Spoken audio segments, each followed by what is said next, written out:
welcome you all at the first session of the conference.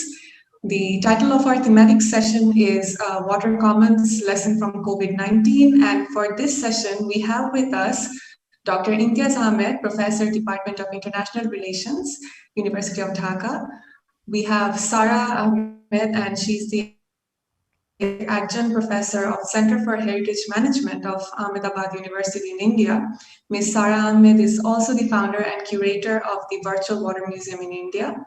We have architect Rajum Dash, who is the principal architect of architectural firm Sthiti Sthaputi, and he's also the designer of the Water Museum in Patuakhali, Borishal. We also have Dr. Heriberto Ulisse, who is the director of the Global Network of Water Museum. And Dr. Heriberto, I hope I have pronounced your name right. And in this session will be moderated by Dr. Imtiaz Ahmed. And before I hand it out over to him, there are a few housekeeping rules for this session I prefer. And the participants who are present with us at the moment, please share your questions, queries at the Q&A chat box. And we will try to answer your questions during the Q&A session. So without further ado, I would now like to invite Dr. Imtiaz to take over this session.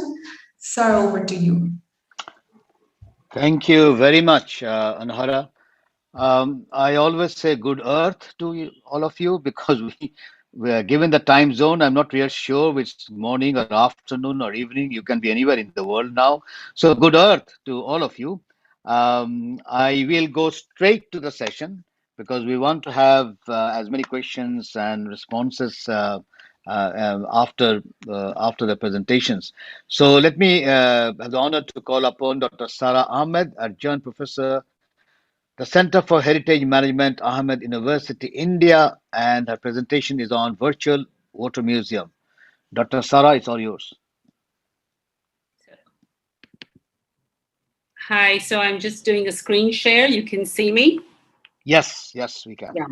So thank you so much for this opportunity. I'm going to try and see if I can link water museums to the work that you're talking about on, what was I going to say, about water justice and COVID, which is the theme of this particular session. So Heriberto, my colleague over here, will talk a little bit more about the global network of water museums. But I'm here to just share a bit about the work that we've been doing in India with the Virtual Water Museum. And all over the world, there are many, many water museums. I think we only know a few of them. And apart from, highlighting and showcasing artifacts around water technologies and so on, they're also playing a big role in terms of rethinking how we look at water as a resource, as an aesthetic resource, and what does this mean from an ethical lens when we're looking at multiple users in a context of climate change and environmental stress. And I think water museums, as Heriberto will tell you, we've been recognized by UNESCO's special initiative, as a special initiative by UNESCO's Intergovernmental Hydrology Program in 2018. But I will let Heriberto continue with that. So in India in 2017, we decided to start a water museum. It was an idea that I had and shared with many people. But of course, we didn't have a physical space and we didn't have the resources to make it into a physical museum. So we said, why don't we build it as a virtual repository, something that celebrates and documents the past, inspires the present, and that you're building a knowledge base for the future.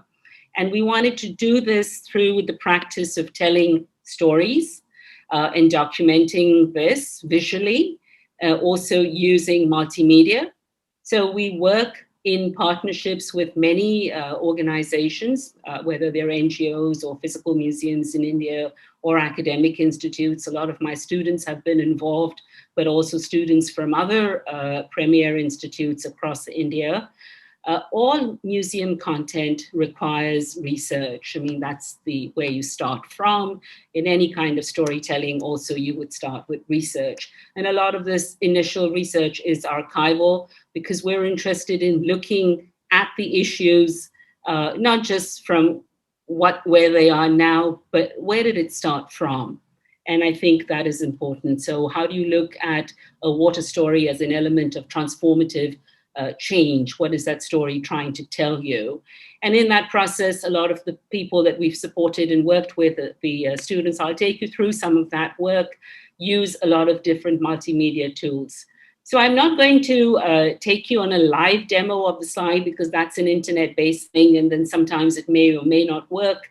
But we've got some slides from the museum, and I'll just take you through that. We launched last year in May on an International Museum Day on May 18th, in the middle of the pandemic. We worked very hard to get us out, and then we got a lot of feedback on that particular site, and we redesigned it, and it, I think, just came out last week, but there are still a number of technical issues there. So these are the homepage, and you can explore different galleries in the museum on communities and livelihoods, water and the arts, nature, rituals and practices associated with water, obviously the architecture of water. And so there are different layouts for entering different galleries. So for example, this is ecology and nature, and these are all the stories in each gallery.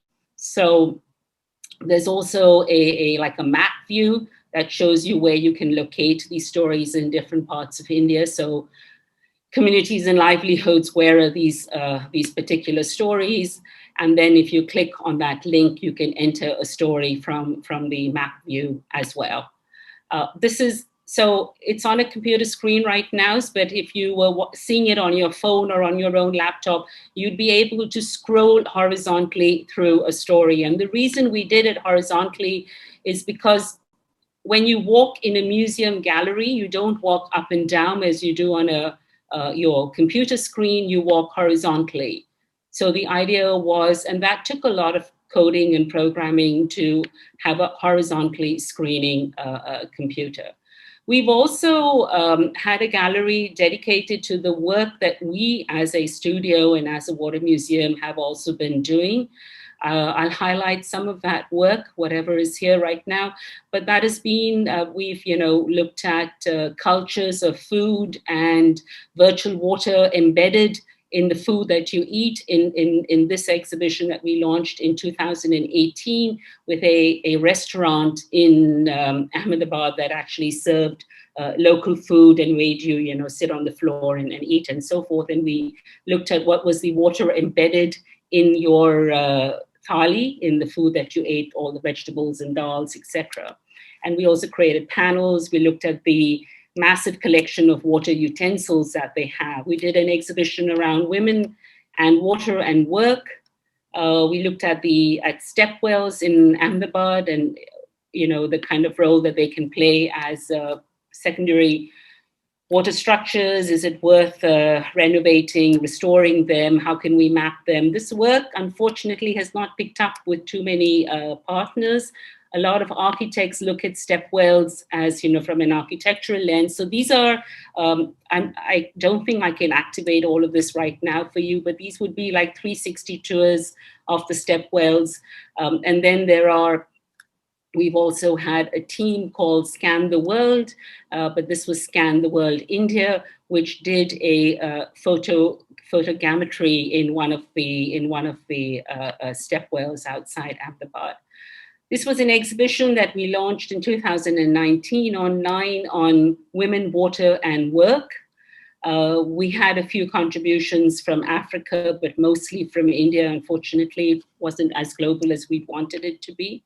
And we looked at women's roles in terms of the domestic sector, water, the whole care economy around water, their role in terms of agriculture and livelihoods and their water uses there. And then, of course, their roles in water governance. And what you see as you go through this exhibition, each of these little boxes, if you click on them, it'll either open up an image gallery or it will open up a piece of prose or a poem or a short video that people have sent us. And then this is an entire live site, which is again linked to our website. We're also trying to build a back end with resources. And of course, this is I mean, you can search for stories this way as well over there. And then there's a blog. These are some of the events that we did before the pandemic. And I'll talk a little bit about our physical events in a while.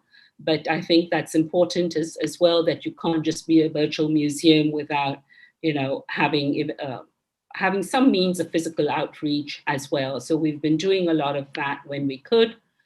And this is the back end I was talking about earlier that is still being built. And it has, so it's not all books on water, because that would be enormous.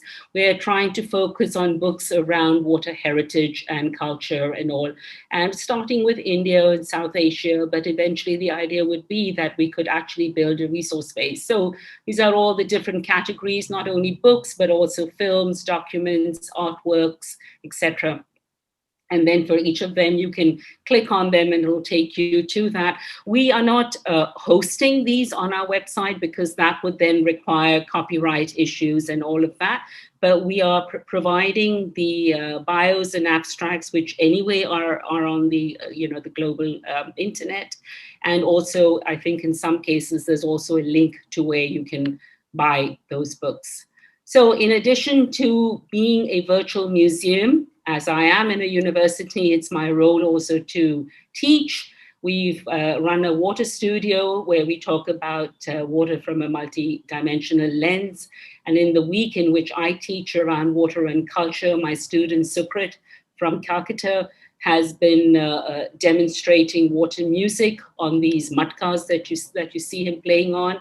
And it's really important to understand how water is a medium of transmission of sound as well, and whether the matka is half full or half empty, it has a different sound. And also when you look at the tradition of clay and resources and the potters and their livelihoods. So again, water comes into things. Water comes into everything from textiles to the clothes you're wearing, etc. And we've also had events in cafes like the one down below, interacting with young people, showing their films that they've made around water with marginalized communities. Opening spaces for critical conversations with our youth. We've been doing, before the pandemic, a number of live storytelling events with kids. Upstairs, the image on the top is Sarkej Rosa, a very famous historical site in Ahmedabad. The founder is there, but it's also a site where a Sufi saint lies. So you can bring in dimensions of water and faith. And many of those children that you see in the picture are from poor Muslim schools in the neighborhood. So all those girls and their teachers came wearing hijabs for this event. A lot of them were wearing headscarves and hijabs. We've also done storytelling events at this particular site with children with special needs. And we've also gone to rural stepwell like the one down below and worked with children. They don't even know that there's a stepwell in their backyard. So just talking to them about how these structures were important, why they were important, what has happened to them historically, and so on. This is a partnership. So obviously this last year with the pandemic, we were lucky in many ways that we could continue our work virtually and that we were able to reach out and build new partnerships. And so we want to move a little bit away from the cultural landscape of Ahmedabad and Gujarat and the stepwells, etc., to also look at other urban landscapes and their water histories. So this is a project we started in Mumbai last year in July with about 3 or 4 people. It's now a partnership that has involved more than 40 people. No one has met each other physically, just barring a few of us. We don't even know many of the people. We've never worked with them before, but all based on trust, all this coming together. So right now we're working towards an exhibition called Confluence, which is not only about Mumbai and how these rivers meet the oceans, but also confluence in terms of breaking boundaries. So having people on board who are architects, who are urban planners, who are researchers, designers, photographers, and even an artist who's from the Koli community, which is the indigenous fishing community. And that is something I would like to link to your water museum in Bangladesh, because he has produced an amazing little booklet of dried fish recipes. And in fact, I'm part of the advisory for a global project on the whole dry fish economy and its contribution to nutrition and food security. So there are a number of ways in which water and working with museums, you can link to a larger canvas on issues that affect us in terms of SDGs and so on. We've also engaged with youth during the pandemic. We know that many people were isolated, they were working from home. It was really important for us. So music, dance, theater, we had an open call, Pani Ki Kahani, and we also had endorsements from some fantastic musicians, from your musician in Bangladesh, Rahul Ananda, and our Rahul Ram from the very famous Indian Ocean Band. And we had an amazing conversation. I wish we had done it in partnership with the Water Museum of Bangladesh, but next time we will. And I think there was no time when we were organizing this event. And it was a very heart-to-heart conversation around how music and art can motivate young people to work on these things. We've also now built a repository of storytellers who work around water issues in indigenous communities, and they've used different forms of storytelling. So South Asia and Persia and Iran and these countries also have a history of storytelling. We have the Dastan Goys, and I don't know in Bangladesh, but in India, they're very, very popular. And they don't really have any props. It's just their facial expressions, etc. But it's amazing. And Minket is from an indigenous community in the Northeast, from Sikkim, currently stuck in Kathmandu during the entire lockdown. And we put together a grant proposal for the British Council and won a grant to work, and it's just finished. She and a bunch of amazing women ran a 2 weeks workshop with young girls from these marginalized communities talking about water. And now they've all gone back. They have a break. They're now going to be talking to their elders to get their water stories, their oral histories, and turn them into something that they want as a means of expression, whether it's art or a little video or whatever. So I want to end with that and just tell you that there are a lot of opportunities in the virtual space if you can build those relationships of trust, of partnership, of reaching out. And most of these things are very, very low cost to do. You need good technology and you need internet access, not always there. But for this particular project, we had built it into the project. We had built funds for internet access for these young girls. So I'm going to stop there. I think I've used my 15, 20 minutes. Thank you, Sarah. Thank you very much for giving us the sense of what virtual museum you have put up. We'll come back to that, I believe, in the open discussion. Let's go straight to the communication team of ActionAid Bangladesh. And the communication team is going to show a video documentary on community-led water museum, Kalapara, Potuakhali, Bangladesh. Communication team, ActionAid, is all yours.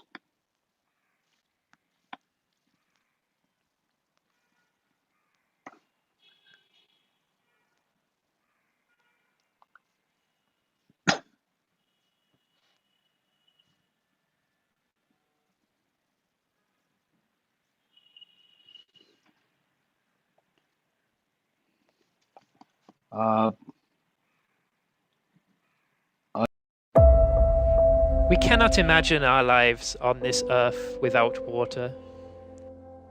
Water is the catalyst to our economy, our livelihoods, our agriculture. Bangladesh is blessed with hundreds of rivers, many of which are transboundary. But pure water is becoming scarce due to continuous pollution and encroachments. In 2019, the High Court of Bangladesh, in a historical judgment, recognised all of the country's rivers as living entities with legal protections. Unfortunately, however, rivers and other water resources continue to be neglected and abused. To highlight concerns about people's rights to rivers and transboundary river issues, ActionAid Bangladesh introduced Asia's first ever water museum, or Pani Jatuka, which opened in 2014 in Patuakhali, a coastal district of Bangladesh. So the museum is for educational purposes. We want the people living with waters to tell their stories. It is linked with the Global Water Museum Network. We are part of that network. This museum is a shared space for the community, a space for idea generation, innovation, research, and advocacy. গ্রামে 10টা দল করা হয়েছে এই নদী সম্পর্কে তাদের ধারণা দেওয়ার জন্য এবং নদীর পানি কিভাবে দূষিত হয় সেইটা জানানোর জন্য এবং নদী বাঁচাতে হলে নদী রক্ষা করতে হলে আমাদের কি কাজ করতে হবে সেই সম্পর্কে ধারণা দেই। The Water Museum displays water samples from nearly 100 rivers. It also displays river-based livelihood tools, photographs, and infographics. অনেকে নদীর নামও জানে না, কোন কোন সীমান্ত জেলে যে নদীগুলো ঢুকছে তাও কিন্তু তারা জানে না। এগুলো কিন্তু এসে জাদুঘরে প্র্যাকটিক্যাল মানে জাদুঘরে দেখে। Visitors can also see a boat stuck on a dry riverbed, which symbolizes the decline of rivers around the world. Together, we strive for water commons and to uphold the rights of rivers.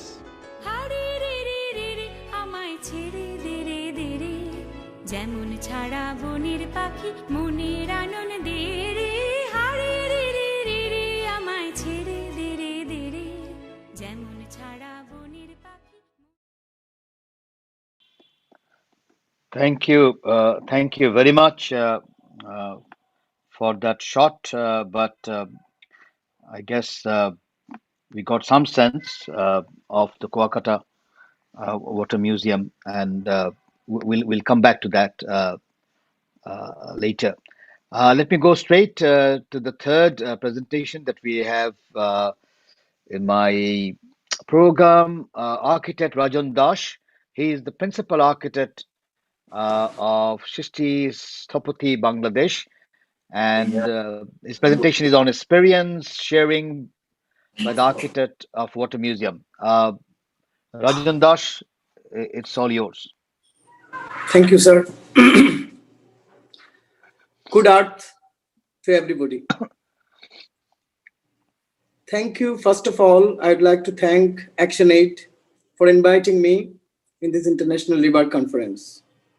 I'd like to show my gratitude to ActionAid for giving me the chance to share my experience of the Water Museum project, which was a memorable event in my life.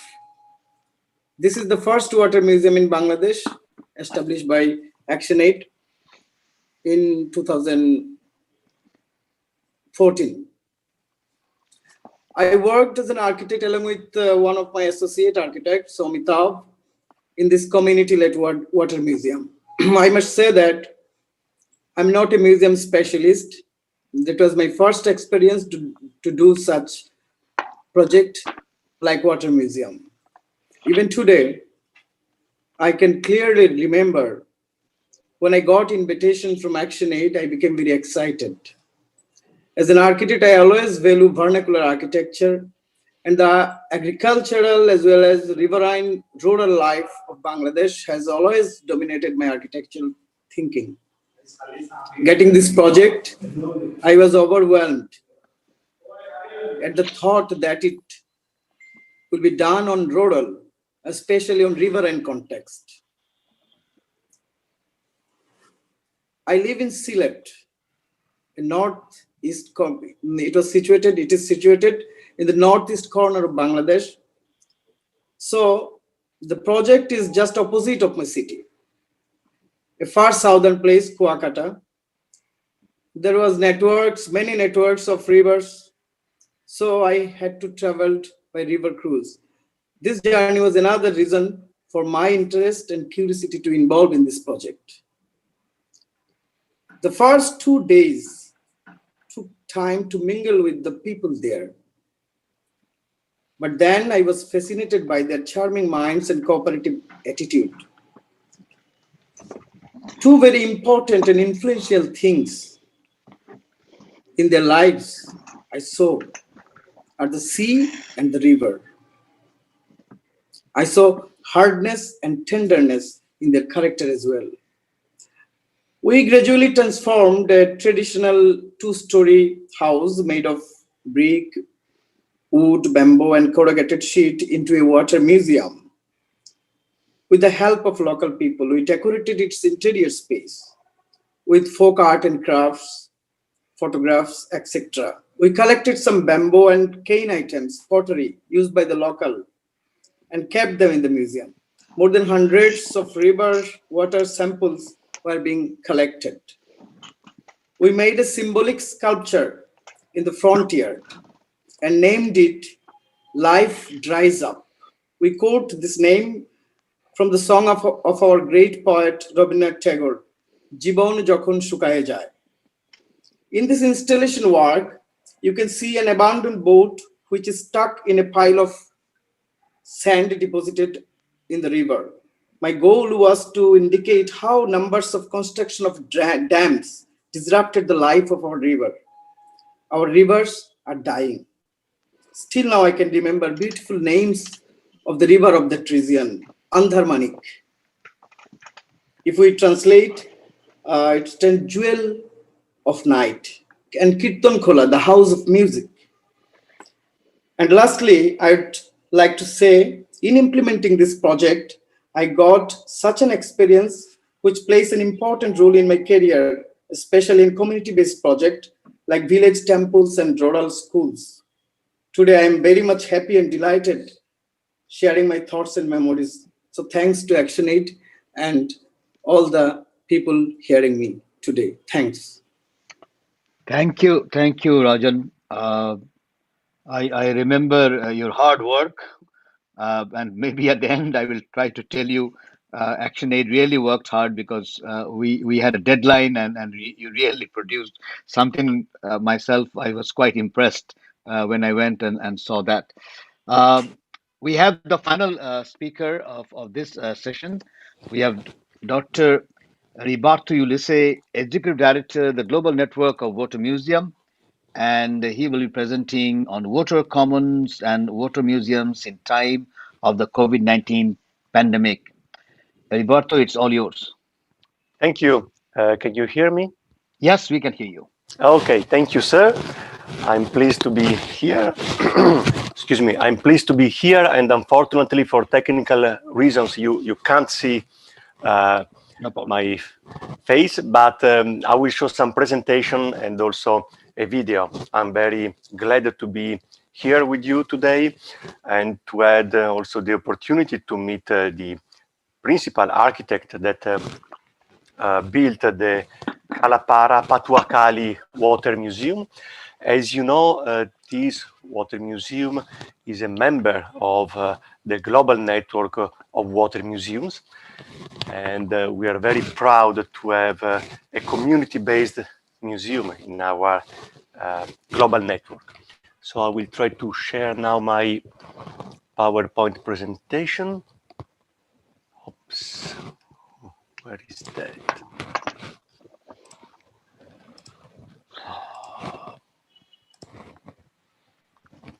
It's not this one. I can't find it. Oops.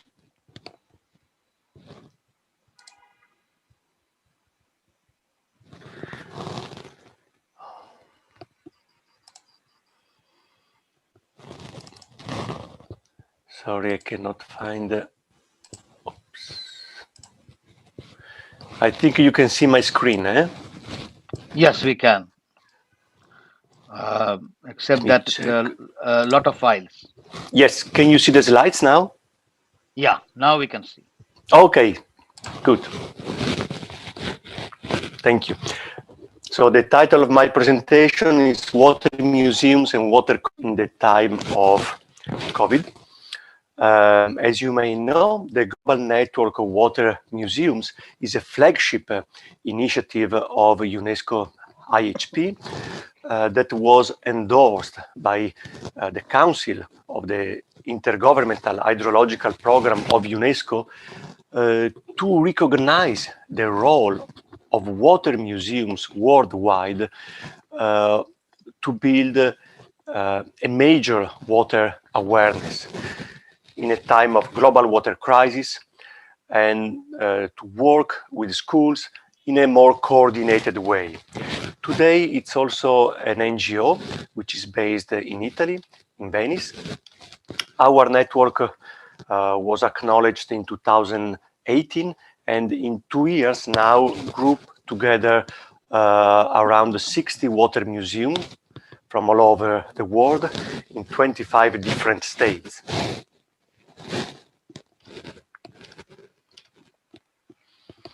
So why water museums? Water museums, as we have seen in the case of the Calapara Water Museum, exhibit a considerable repository of hydraulic heritage, natural, cultural, tangible, and intangible heritage.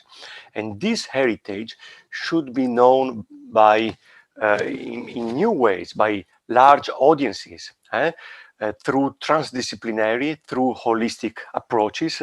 We should target this heritage not only at regional and national level, but also at the international level. And that's why a global network is useful, to enlarge the repository of hydraulic heritage of Bangladesh, for example, and of rivers of Bangladesh, and of rights of rivers that have been acknowledged now also in the constitution of Bangladesh globally. The main goal, our main goal, is to focus on the role of water museums as a key factor for local development. And local development should acknowledge and recognize the right to rivers. That's what we definitely think, to build a more sustainable future. I would also like to quote from our charter, the Charter of the Global Network of Water Museums, what we mean by water culture and establishing a new water culture. We must reinstate a new relationship between humanity and water. And we can also have the word river along water, a new sense of civilization which can help to reconnect people and water in all its dimensions, including scientific, technical, social, cultural, artistic, and spiritual. So what a water museum should do? They should be, they should stimulate innovation on water values, on water commons as well. And in doing so, we think we must stress, we must emphasize the link between past and present. We can't rely only on new technologies. We must build also on the water wisdom built by our ancestors. And to do that, we would like also to share the key messages of the water museums of the Water Museum of Calapara, which so far is not included in our website. So it's definitely a member of our network, but we would like also to share and acknowledge the challenge of the right of rivers recognition that is implemented by this museum, but by many NGOs in Bangladesh and not only. And we would like to share these important messages also through our website. And we have at least the position to disseminate the value of your water culture worldwide. So we will be pleased to get in touch to share more materials. We have, for example, in our website, many informations about the Yacu Parque, Museo del Agua of Quito from Ecuador. Yacu, in the indigenous language, means water. And here the role of water knowledge is very much emphasized with the connection with the indigenous people. Then we had other kind of water museums. I invite you to explore the type of water museums that we have, including digital museums, natural science museum, archaeological museums, fine arts museums. So we have a different, wide range of museums. And so far, we don't have any community-based museum. So the Calapara would be the first one to be represented also in our website. Then, of course, we have also big museum like this one, the National Water Museum of China, on the Blue River, which hosted yesterday one webinar. The title "Embracing Changes" reflect very much the period we are going through because of COVID. And yesterday, during this webinar, we had the opportunity to share experiences, to share what the different museums implemented during the pandemic. And basically, we noticed that many water museums have been active in investigating the role of memory. So the work that the Calapara has been doing during the last years, for example, has been implemented also by other museums in collecting pictures from the past, in collecting water stories. And so we believe that these stories are powerful tools to make a transformative change. That's why we think it's important to share them also through our website. Other museums focused more on the development of digital tours, which are tours along rivers, are tours in the nature, are tours that can be done easily also during the pandemic period. And so the idea of having digital tours where your smartphone guides you along a river for making physical walks, it's an important one, since we have to avoid the traditional guided tours because if there are too many people, it could be problematic. Also, other museums have been focusing on distance online training. And that's another important activity that has been implemented in this difficult period, trying to reinforce the abilities of the staff. Other worked to create new educational videos. So yesterday we had the opportunity to talk about different experiences made by water museums, but also the global network. The global network is a separate entity from water museums. We somehow include all of them, but we are also an independent, autonomous entity. And also our activity during the last year moved on the digital sphere. And I'd like now to present shortly what we have been doing during the last 12 months. We launched, first of all, a youth contest and award, youth prize contest, The Water We Want. We had, in the end, almost 8,000 participants from different countries from all over the world. All works were pre-selected by water museums, and also the Calapara Water Museum was active in that sense. All entries pre-selected by water museums are in total more than 100 entries, and out of these 105 entries, there have been 6 winners and 14 special mentions. As you may know, one of the winners is one of the drawings that was sent by Calapara Water Museum. And then, as a second step, we developed also a digital exhibition with the same name, The Water We Want. We developed a new online platform, which includes all entries pre-selected by water museums. And finally, during the last 5 months, we built a communication campaign. So out of the stories, out of the drawings, the pictures, and the videos that have been sent by all water museums and so many schools from all over the world, we produced 23 videos to be disseminated through the social media. So we tried to include at least what we thought are the most relevant messages. These videos are now available on our Facebook, Instagram, and Twitter accounts.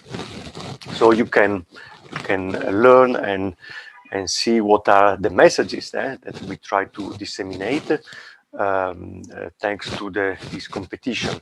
I will show you later one of these videos. Oops.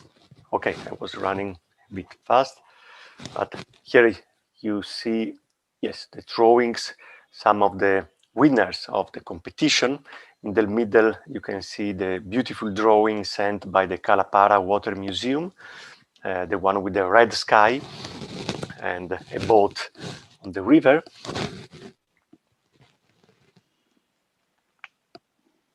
This is the link to the online digital exhibition where you can discover all entries sent by water museums.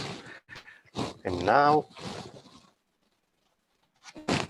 to conclude my talk, I would like to share with you this video, which I think encapsulate quite well the message of the global network of water museums.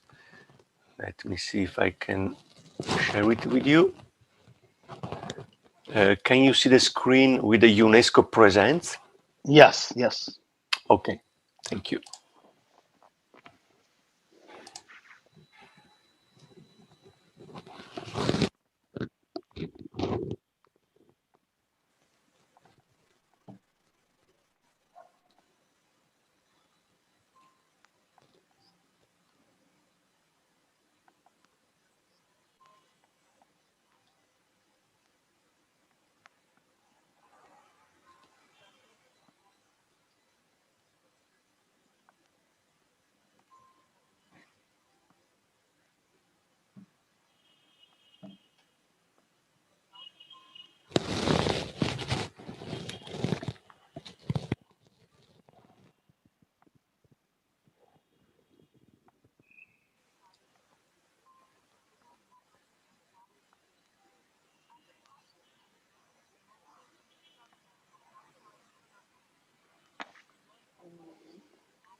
The sound is not there. Okay, so you have problems with the sound? Yeah, there's no sound. But we can understand. Okay, okay, you have at least the titles on the subtitles on the screen. Shall I continue for 1 more minute? Sure, sure, please. Sure. Okay.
Well, I apologize for the problem with the audio, but I hope you could enjoy what I think is the manifesto of the Global Network of Water Museums. You have seen that there was also the drawing of the Kalapara Water Museum, by the way.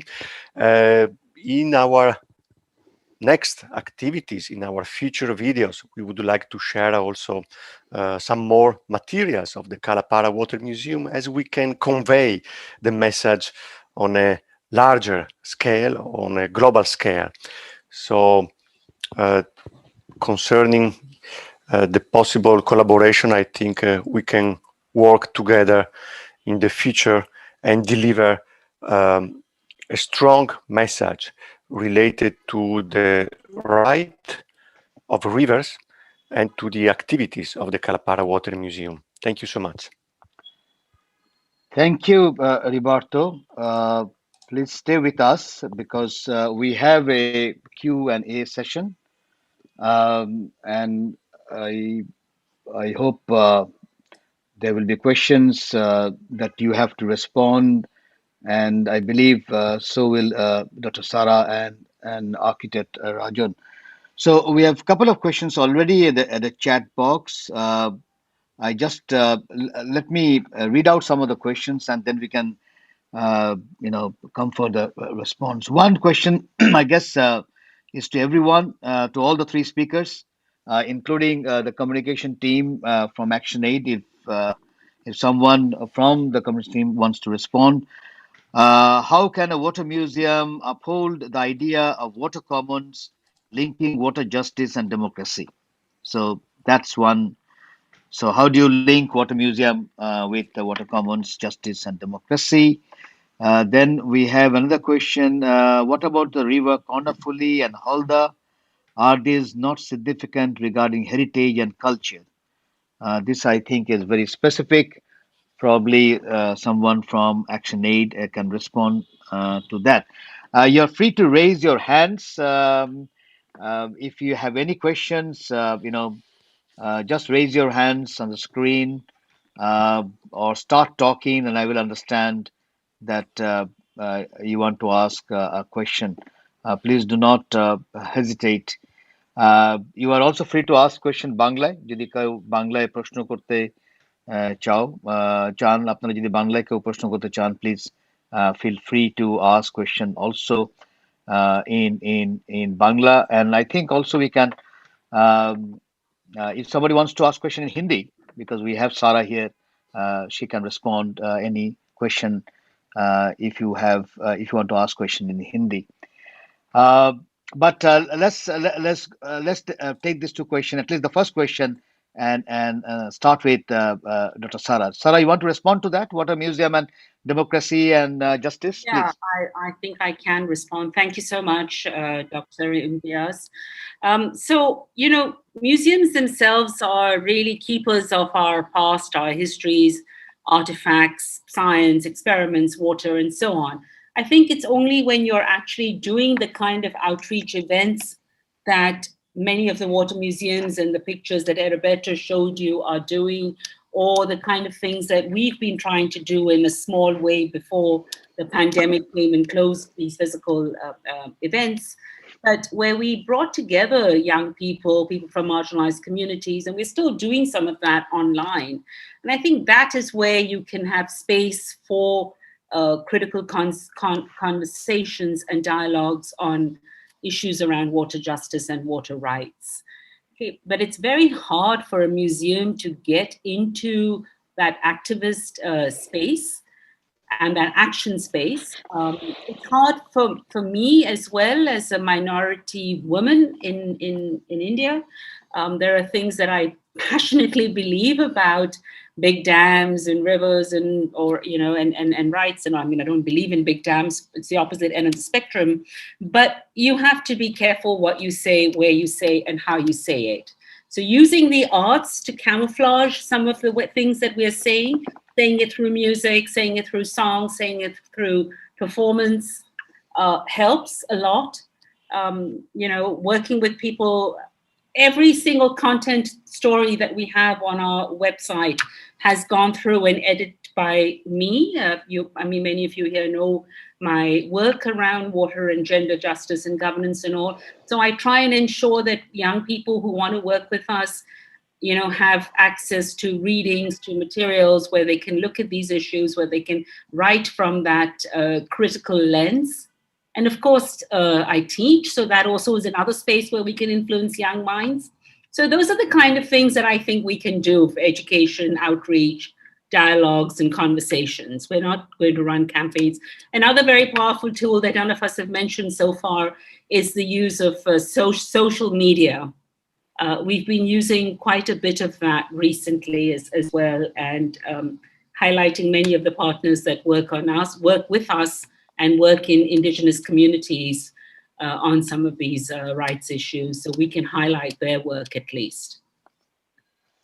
Good. Thank you very much. Rajan, you want to respond?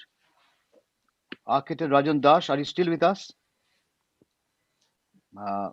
Maybe not. I don't see. But Heriberto, please go. Yes. Yeah, go ahead. Thank you. Yeah. I agree with what Sarah just suggested, and I don't want to simplify the complexity of building a museum, but concerning this question, how can we link water justice and democracy to a water museum? To me, the answer is quite clear and quite simple. The museum is a container, somehow an empty container. So you can fill the container with the stories that you prefer.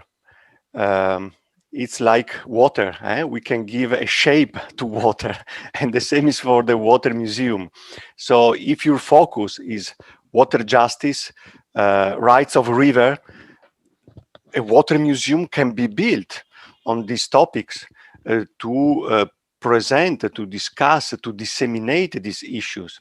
So I don't want to underestimate the complexity of building water museums that present complex issues that could be also problematic on a policy level.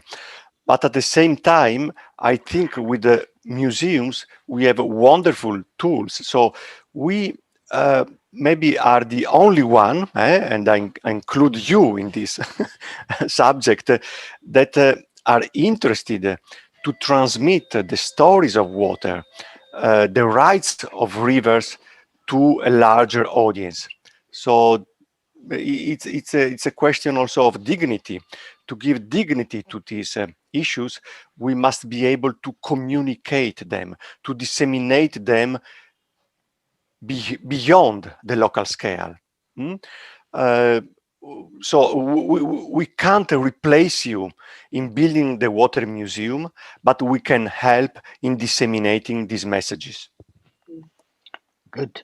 Thank you. Before I bring Farah, and because she can also respond to the second question on Halda River, I see Deepak Gawali, because Deepak has been working on this issue of justice and water for decades. Deepak, you want to respond to this question?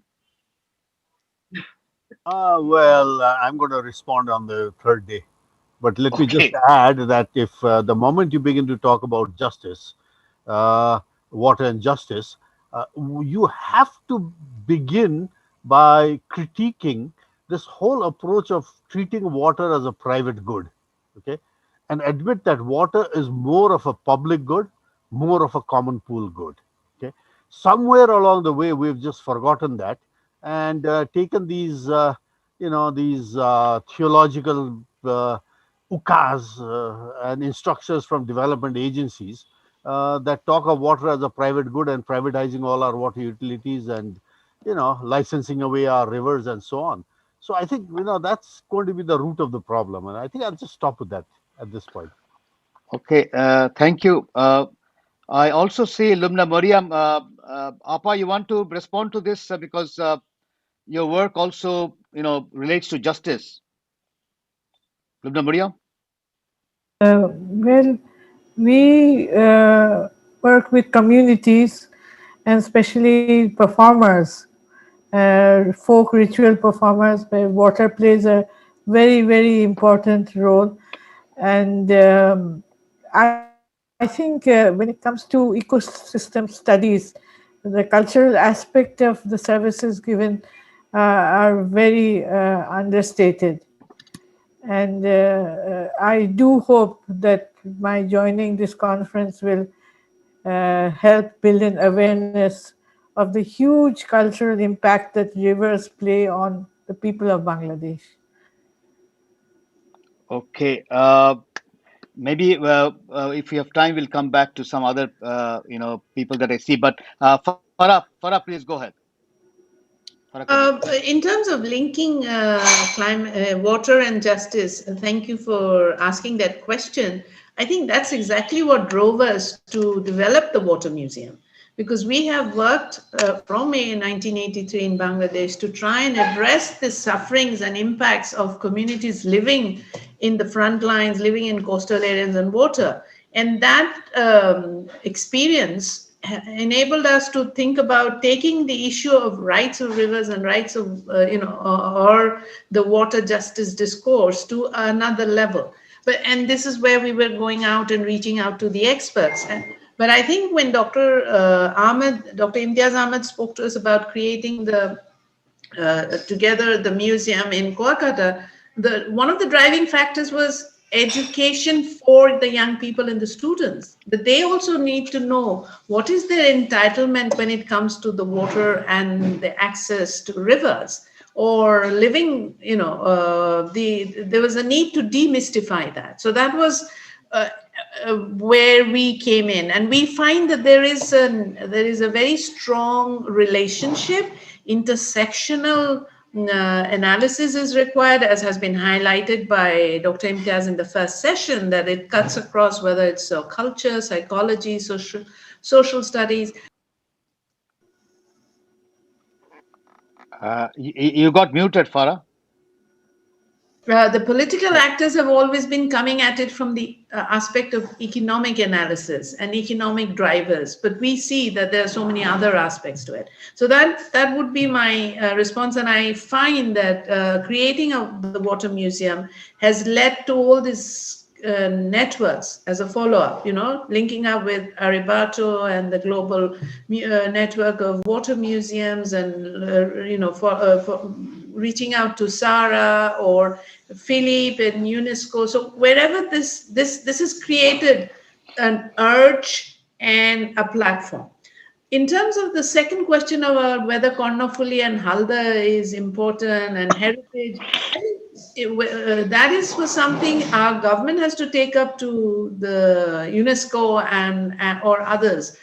But for ActionAid, we are very much supporting the movement for the conservation, preservation of Halda Nodi for over 15 years. We work with Chittagong University, we work with individuals like Professor Dr. Manzoor Al-Kibria, who's been championing the need to protect Halda River. So development organization with a rights-based approach has helped ActionAid to take up these movements. That's where, and we agree that they should be recognized as heritage, but it has to be done by our government, and it's different actors that need to do it. But we'll continue the movement. Thank you, Farah. We have a hand from Elijah Tingban. Elijah, go ahead.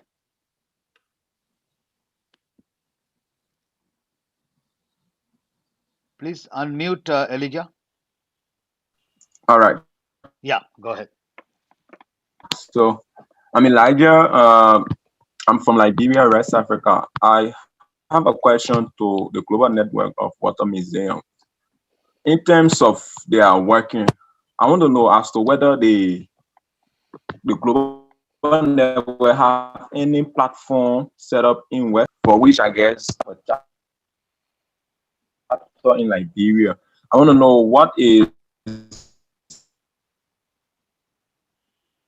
the Global Network working is like with ActionAid Liberia. Okay. Heriberto, you want to go ahead with this question? Yes, I couldn't hear very well the question. I understood some clarification about water museum in Nigeria, if I'm not wrong, because I had problems with the audio. No, And I'm saying Liberia. I'm Liberia. Okay. Thank you. So unfortunately, our network is not so well rooted in Africa so far. In Africa, it's a I'm from difficult. Liberia. I want to understand. Maybe you can type the question in the chat box. Yeah, Elijah, What's if you the can. working of Elijah? your network water museum is like? Elijah, can you type the question on the chat box? That would be easy for Roberto to get a sense of the question. Partner with the controversy. Yeah, because Go unfortunately ahead. I can't hear very well. Anyway, I can say something about the water museums, the presence of water museums in Africa. As far as we know, but we are a recent project, there aren't so many water museums in Africa. So far, we have one water museum in Morocco and one in Burkina Faso. We know for sure that there are many activities, especially on education related to water in Africa. And we think that education to more sustainable water uses is the basic activity to build a water museum. So if you have any educational intention to disseminate specific topics, you are on the way to build a water museum. Because when you organize yourself, when you put on the exhibition also the material culture, the livelihood and other things, you are able to structure your idea related to education in a more clear way.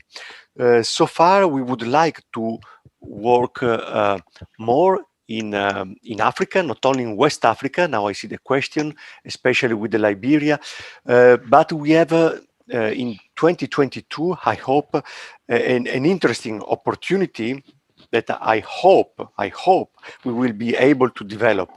In joining the World Water Forum, we would like to bring the issue of building of water museums also in Africa, also in other countries, as an opportunity for everyone, so that communities can be supported by their government to build these educational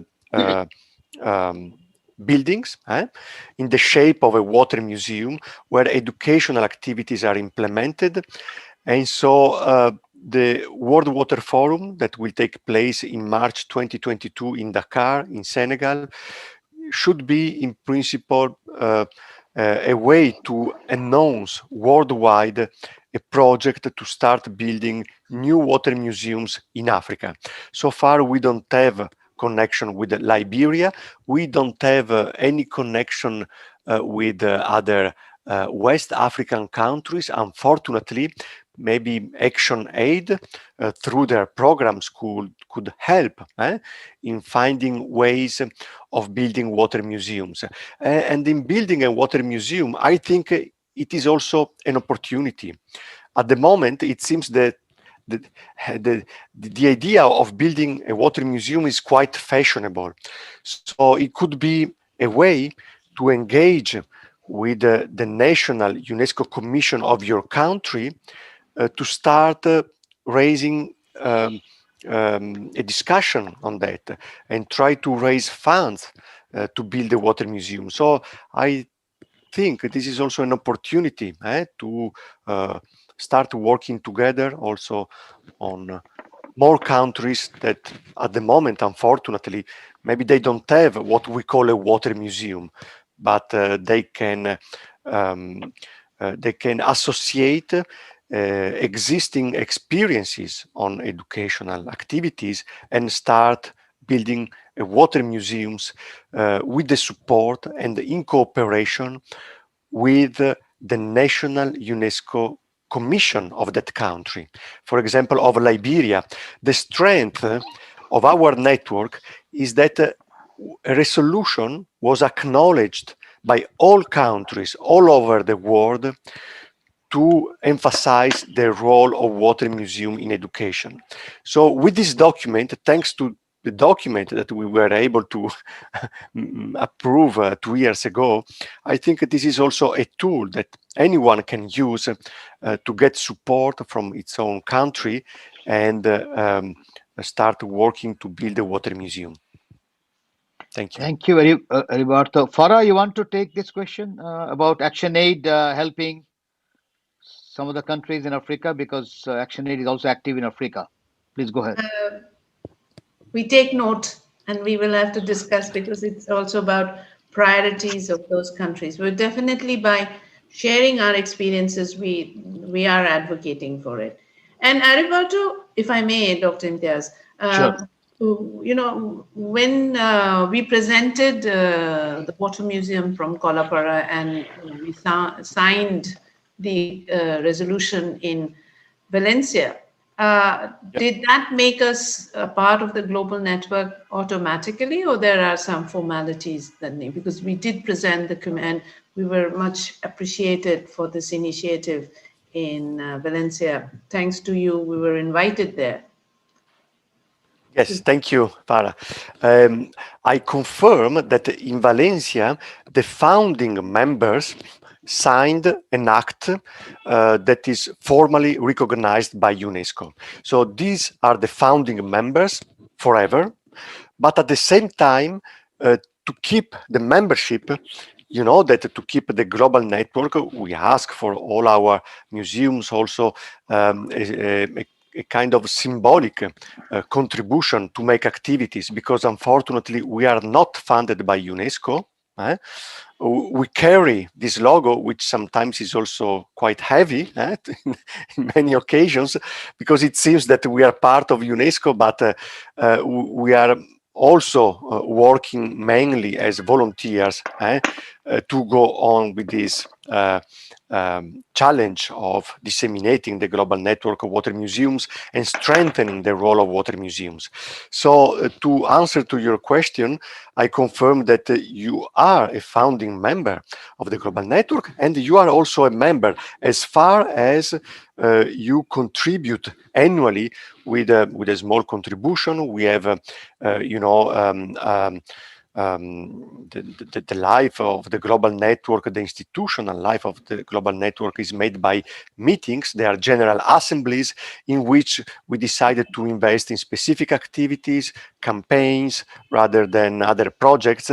And sometimes we can ask also to the members to contribute to the implementation. We basically, we raise funds. We were able to raise funds last year for those activities that I have presented in my presentation. These are not funded by the members, but by external partners or sponsors.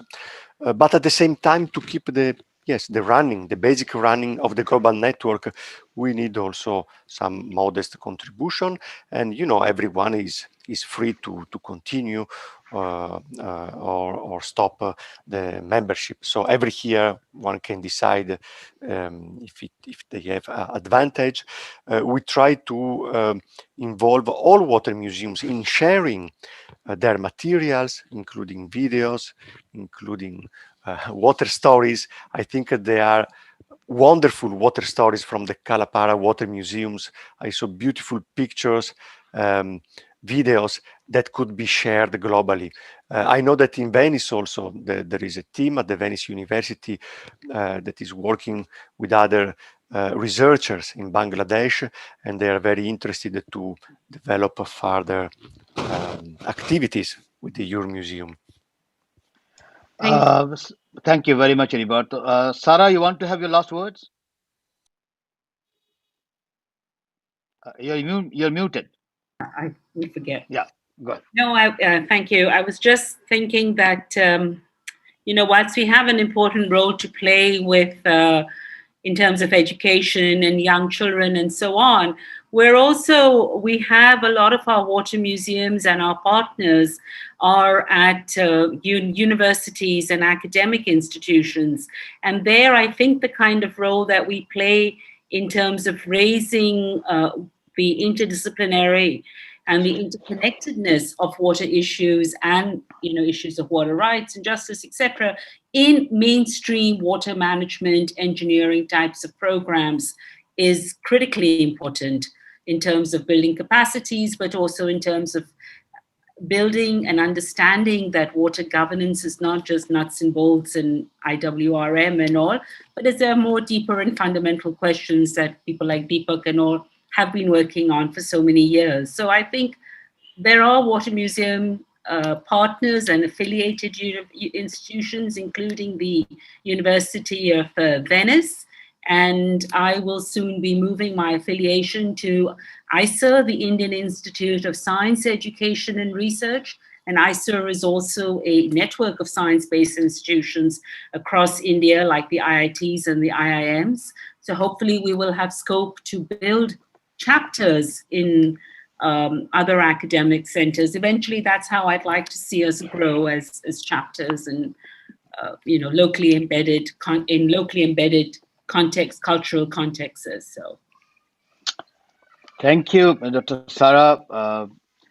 I still I have a few minutes just to wind up and give my sense of the session and also my understanding of Water Museum.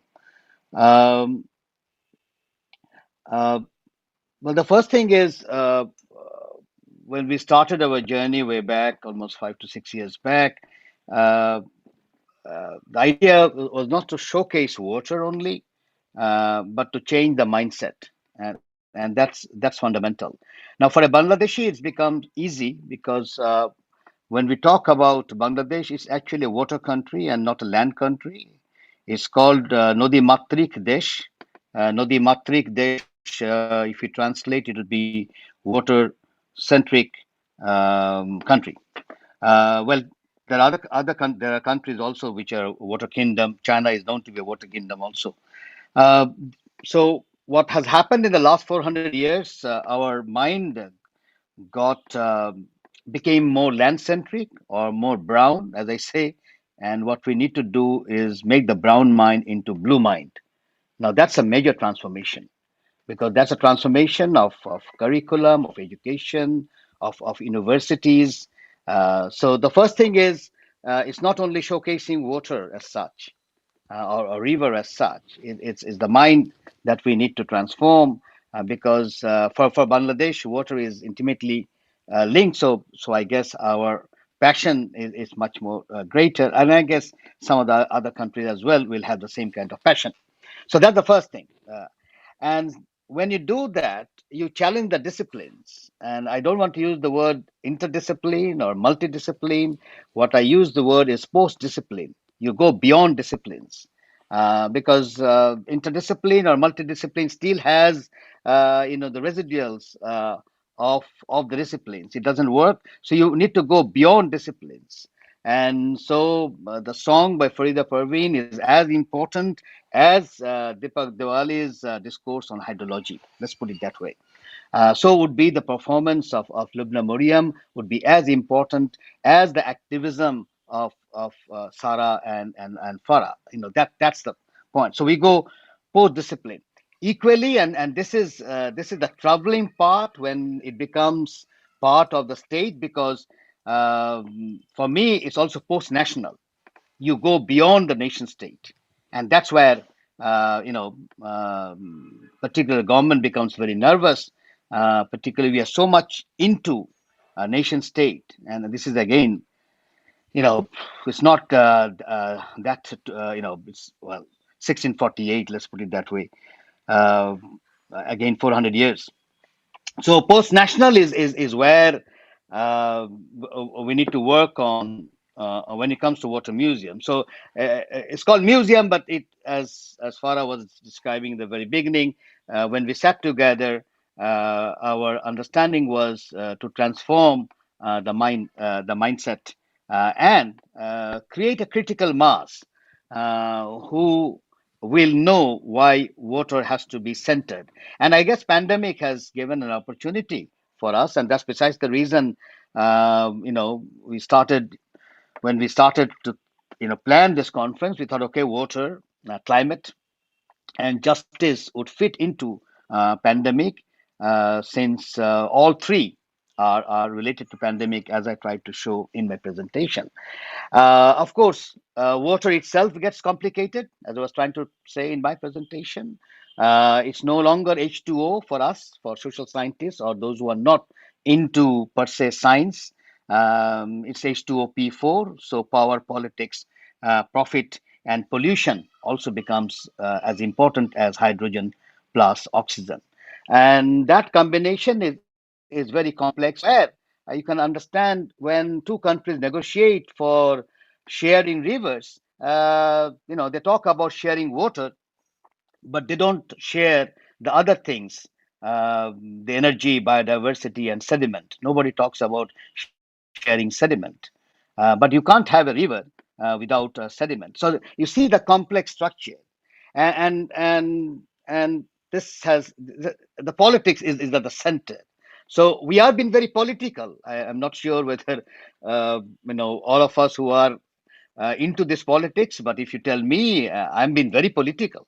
It's a political engagement that we are in. We are challenging the statist discourse. We are challenging the mainstream disciplinary discourse. We are challenging some of the discourses that are already prevailing in the international community. Of course, the voice is small, so the network is very good, and I'm sure there will be different voices of different kinds. Not that one voice will prevail, and I think that should be the case. So as we debate and discourse, I guess we will arrive at some point. And this is the reason when we thought of having the water museum at Kuakata, and this is something that we decided when we were in Kathmandu, trying to have dark chocolate. And we always blame the dark chocolate for the idea that it had to do with the dark chocolate. Somehow, suddenly everybody agreed, let's do it.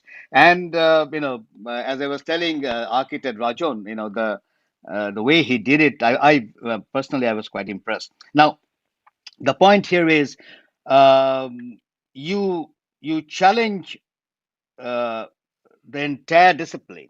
Well, Deepak and Ajay, myself, and Ashish Nandi, some of us have been working for quite some time. Also made a water manifesto we have way back. Myself, Ashish Nandi, and Ajay Dikshit, we wrote probably the first water manifesto, South Asian water manifesto, almost 2 decades back, and so Water Museum comes naturally from that water manifesto. So I guess this is, we need to bring as many people as possible, but it is important to flag this idea. So when we thought about the Kuakata, at that very moment, we say that every year there should be an international conference there. And we wanted to, we wanted to have the museum outside Dhaka city, because land-centric museums are very capital-centric, very territorialized. That is something we wanted to challenge. So we thought, okay, let's have a museum where there is no museum at all. And Action Aid said, we have some land there in southern Bangladesh, and we thought that would be the ideal place to do it. And then also the very point to have the grassroots, the people engaged in that, and not the university should not suffer from governmentality, because governmentality is very territorialized, very land centric, and you can't change them overnight. It takes years. It will take years to change that mindset. So what you do, you create a critical mass. So the idea of Kuakata Water Museum is actually to create that critical mass. And since we have this idea of having an international uh, water conference every year, it made some headway, because I remember uh, 2 or 3 years back when China came to know. I think it was 3 years back. that why I was heading to Kolkata, and I said, we are making a water museum. So I was invited to Tianjin University to establish a water museum in Tianjin University. And I was taken to Shandong to see the Yellow River, and the big boss in the Yellow River also pointed out that we want to establish, listening to this idea of, why not a people-centric water museum of Yellow River in Shandong. So, one thing leads to another. So I guess that alternative discourse, you can say, or counter discourse, you can name it different. It's that part is very important, at least for me, and I'm sure some of you who are here also would agree that part is important. Otherwise, it becomes a showcase of water, and some dams and some old what you call artifacts that civilizations had. That is also important. I'm not trying to rule out the importance of that. That is also that has to be brought in, because a lot of people have forgotten the heritage, the water heritage that we had. That is important. But the idea is to change the mind and to change our brown mind into blue mind. And so I guess this water museum network is a good idea, but we also have to be very careful, given the fact that the UN is an intergovernmental agency, whether the government would be molded so quickly. And there, I think we need to strategize. We need to get into a lot of things, and pandemic would help immensely, because you can easily connect to Liberia, for example, and immediately somebody sitting in Liberia watching this are thinking, why not a water museum in Liberia? And so with this webinars, I believe I can easily see that in next 10 years, probably each and every country will have more than one water museum. And I think that would actually create the critical mass that we are talking about. So it's a political exercise. It's an exercise to change our mindset. It's an exercise to create a critical mass, so that we get out of some of the bad things that humans have done related to water, related to climate, related to justice. That's the issue, because they are interlinked, and that's precisely the reason. If you remember the first session, I tried to point out the South Asian dialectics of Prasangika, which go circle after circle with everything lined up, and that is the comprehensive structure. So it's an exercise where I believe artists can get in, where social scientists can get in, where engineers can get in. Name anyone in with any disciplines can get in, provided that person is open to other disciplines as well, and more importantly, whether that person is ready to go beyond the disciplines that he or she has been trained. So I see today an excellent presentation by Dr. Sarah. I'm very hopeful. The kind of work that Sarah is doing, I'm absolutely immensely grateful for architect Rajan to come back and give his impression as to how when he got this idea. Because in his discipline, probably he never thought that he has to make a water museum, and of course, Eribarto's presentation of the work that is I think also fascinating. I think we have come to a point where we can be hopeful that things in the future would develop, and I think ActionAid has been working around the clock on this. Some of the people behind Farah Kabir are very important, who are always, Tanzir, Shamsher, and some other people, Faria, round the clock. And of course, those who are sitting in Kalapara. I know some of them immensely, passionate about the water museum. Whenever I go, they are solidly into that. I think Sarah has raised a hand, and I definitely will give her a minute. Sarah, go ahead. Yes, just one thing, because of the points that you've just raised. So in the global network, we have had conversations about decentralized regional networks of water museums. that can, at a more regional scale, try and build that participatory community democracy that you were also trying to talk about. So we do have a network of water museums in China. We have one in Latin America that are more locally focused, as well as, interacting with the sort of global thing. And that is something, Farah, you and I can talk about, and other partners for South Asia.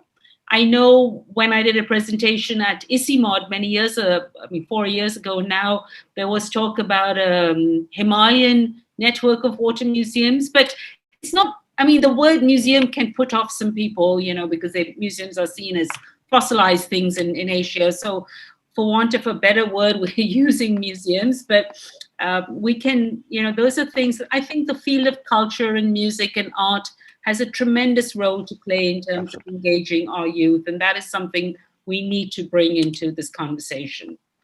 Thank you. Thank you. 30 seconds. Farah, please. 30 seconds. Sure.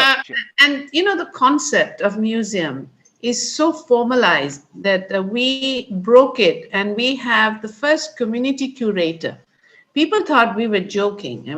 Curators have to be trained and have to go through a disciplinary process.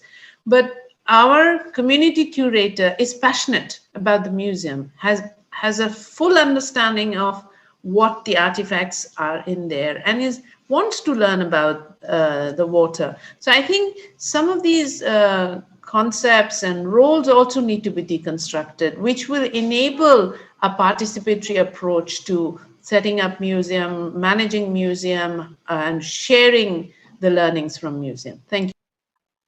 Yeah, my last word was, I just want to also flag that when ActionAid is building the Kolapara or Kuakata Water Museum, they also have a virtual part in the website that also, hopefully, I haven't gone recently, but the idea is also to have the virtual Kuakata Museum with all the artifacts that one can bring about in that website as well. So it's a physical and a virtual together. And I'm not sure whether Farah mentioned that, but anybody entering the water museum in Kuakata has to wash the hands first. So washing hands, it's not pandemic which is teaching us, but 5 years back we have a bucket actually, if I'm not wrong, Farah. Right at the entrance, so you wash your hands, then you go hands. So there's a lot of things one can connect, which I guess pandemic has made it much more easier to understand. So I will stop here. The time is off now. Exactly 1 minute left. Thank you very much. We have 2 more days to debate and discourse and bring all your ideas. Almost we still have 66 people with us. Please join us tomorrow and day after tomorrow, and give your ideas. As I said, nothing is perfect in this world, and that's the beauty of the world. I always stay away from perfection, so let's work on it. So now I hand over to Anara Rabbani once again. Anara, it's all yours. Thank you, Imtiaz sir. Thank you, Imtiaz sir, and honorable guest speakers for your excellent presentation and valuable insights. As we have reached the end time, we will have to wrap up this session. On behalf of ActionAid Bangladesh, I would like to thank all the guest speakers and participants who has joined us at the conference. Thank you for your valuable time. Please note that we have 2 technical sessions tomorrow. The first one will be focusing on water, gender, and COVID-19 nexus, and the second session will be on rights of the river. For more information of the conference, please follow the ActionAid Facebook page and Twitter page. We hope to see you tomorrow as well. Thank you very much. Have a nice day.